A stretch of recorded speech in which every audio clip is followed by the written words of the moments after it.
Hey everyone, and good morning. This is 10 a.m. Not too bad. As some of you know, I'm not a morning person, but 10 a.m. is fine.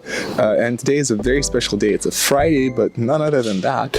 Right now I'm in Lithuania's capital, which is called Vilnius, but I am going to drive all the way back to my old hometown, Šiauliai, where I used to run my Aikido Dojo, where I did a lot of other things, including the famous Aikido versus MMA match and also rematch. And today is a little bit more than 2 years later. It's been 1 year that I trained intensively, trained, and so yeah, probably there's been some change. And I also had my first MMA fight, if you didn't know. So a lot of different things happened, and yeah, I think it's a good time to meet up again with my friend Tadas, the MMA fighter who helped me test my Aikido 2 years ago, and to see how much I progressed. And along the way, I am joined by my beautiful dog, which I am living together with again, and also my friend Gabriele, who's going to help me film. We're going to film the whole journey as we are heading towards my old hometown, which is about a 3 hours drive away. And yeah, I'm going to show you around, and it's going to be a blast. So let's get going.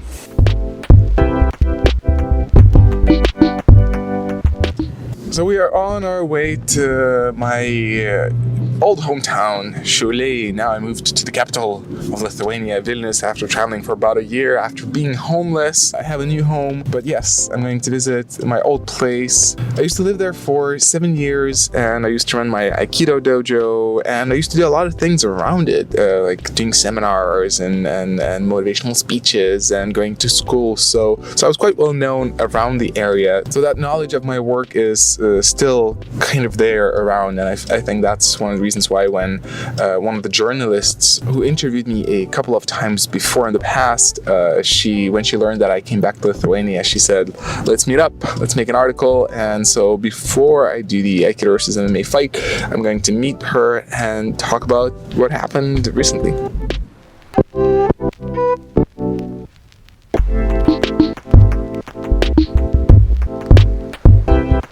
So after a 3-hour drive, I am back in what used to be, actually this building used to be my dojo. It was the first dojo, Aikido dojo that I had. It was a big one. I believe it was 500 square meters. Can't say it in American numbers. Sorry about that. But yeah, it's funny. I started recording next to it. Anyway, so this used to be my hometown. Eventually I moved the dojo to a different place. After a 3-hour drive, I am here and I'm running late, unfortunately, but just a little bit, to the conversation with the journalist, I presume to tell my story and to follow up on what happened. It's been a year and a half since I closed the dojo, the Aikido Dojo, since I dropped Aikido, since I started traveling the world, training martial arts, and yeah, it's kind of weird to be back here. I've been here a few times, but unfortunately I don't feel like at home anymore. I guess the same way I don't feel like at home with Aikido. But also, part of me feels happy to be here. So, well, let's get this day moving further.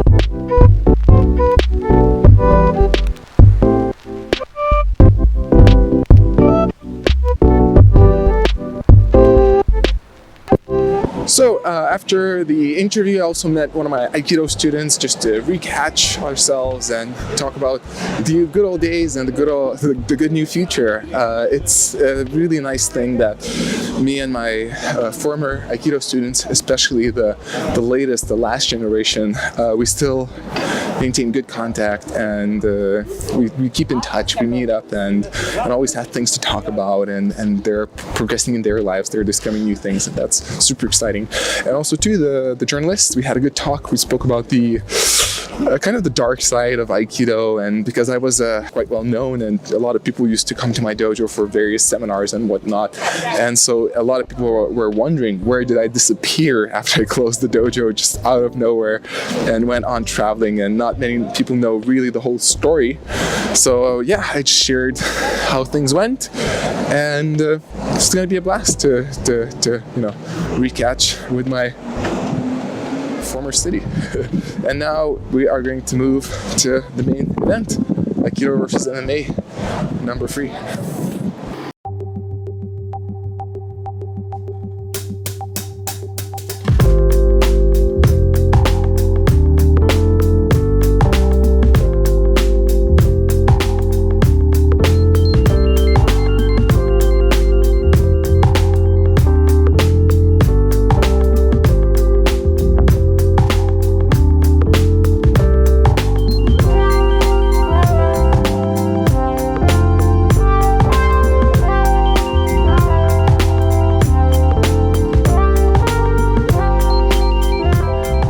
So we are driving back. By we, I mean this guy, which you can see the ass of, and my friend Gabriella. Show hi. Show hi. Okay. Good. Okay. So we're driving back to Vilnius, and I have to say, I have a whole bag of emotions. There were ups and downs in those 2 hours that we all spent together, and I don't even know where to start. Well, first of all, I am happy that the progress obviously was evident, and I was hoping and expecting that the progress would be there. But what was interesting is that when I woke up today in the morning before the trip, I felt confident. I was like, yeah, I got used to Bellator and UFC fighters. It's like I feel confident. But then by the time I arrived and I met Tadas and Edinas, I started to feel anxious. I was like, damn, there's a lot hanging in this. And I feel that tension really draw a lot of energy out of me. You know that you're doing this in front of the camera. There's potentially 1 million of people are going to watch you and they're going to judge you. That's a lot of pressure, and I feel that got to me. But also too, obviously my cardio was not my strong suit. It has been evident in the past, and I was working on it hard, but even so, it seems I'm still lacking in it. Nevertheless, the first round, I felt it went pretty well.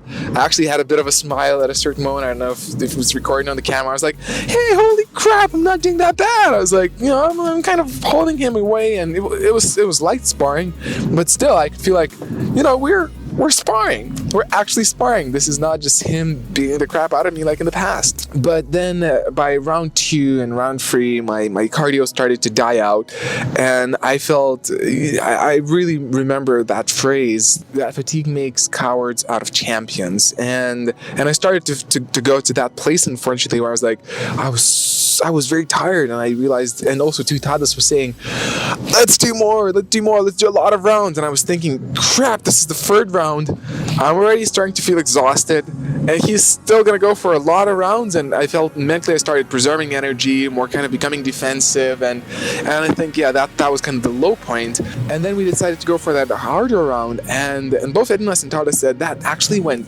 better, and that was to my surprise, because I thought this will go better if we will go in a light sparring. I'll be able to show more of my techniques, my development. But Edinas, who suggested the harder sparring, he was right. I became more focused and maybe a bit more composed in the hard sparring. But again, at the 2nd and 3rd minute, I started to gas out, and it was starting to become more survival and more kind of brawling than sparring. Still, I feel in the end, it was such a pleasure to meet those guys, and I feel so much more confident in that realm, both talking to those guys, sparring. There's been a lot of change, and I'm happy that in the end that change is visible and it's recorded. I think in the end it's the whole life is a whole series of ups and downs, and that's not something that should hold you back. It's all about moving forward, and those ups and downs just go higher and higher, and they become better and better.